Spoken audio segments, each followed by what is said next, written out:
OA never expected his relationship to end like this. In FBI's Rat Lined, he finally tries to open up, tell the truth, and fight for Gemma, but instead walks straight into a confession that ends everything. Their breakup wasn't loud, dramatic, or messy. It was quiet, painful, and completely blindsided OA.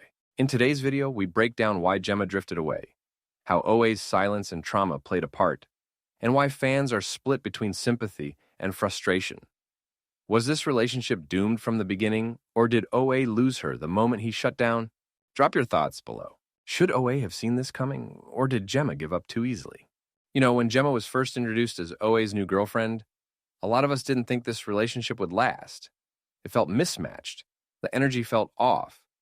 But surprisingly, they actually managed to stay together for 2 whole seasons. And for a show like FBI, which isn't exactly heavy on romance, that's a long time. But Ratlined wasted no time showing us that cracks had been forming for a while. Early in the episode, OA admits to Scola that he never told Gemma about being poisoned and hospitalized on the job. His excuse? She was on a work trip, and by the time she returned, he figured it was old news. But Scola isn't buying that.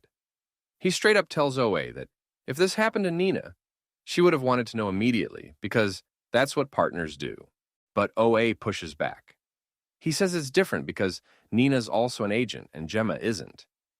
And he even adds that a lot of distance can be healthy sometimes, which already hints at the bigger issue here.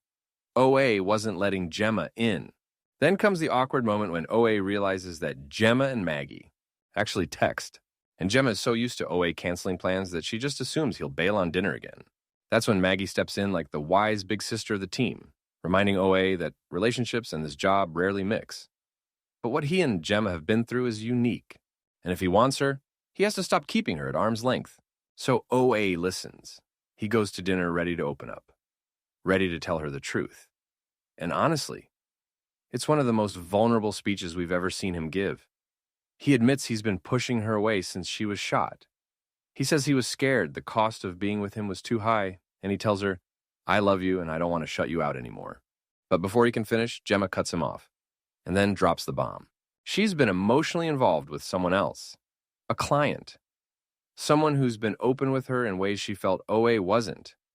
And just like that, 2 seasons of slow burn growth come crashing down in seconds. OA is blindsided. Fans were blindsided. Maggie would have been blindsided if she'd been watching with us. And immediately the fandom exploded. Some viewers said they weren't shocked at all, that the relationship always felt mismatched. Others said OA brought this on himself by hiding so much. And then there were fans who felt genuinely heartbroken for him, saying, "Can't they let OA be happy for once?" Reddit had a lot to say. One fan pointed out that OA did share deep parts of his past with Gemma, including his torture in Afghanistan, so it's not like he never opened up. Another mentioned they always expected Gemma to eventually go back to dating men from her wealthy social circle. Meanwhile, many argued that OA wasn't wrong for struggling to share things, because his trauma runs deep. Even Zeeko Zaki himself previously said that OA often feels like damaged goods, and opening up takes a different kind of courage.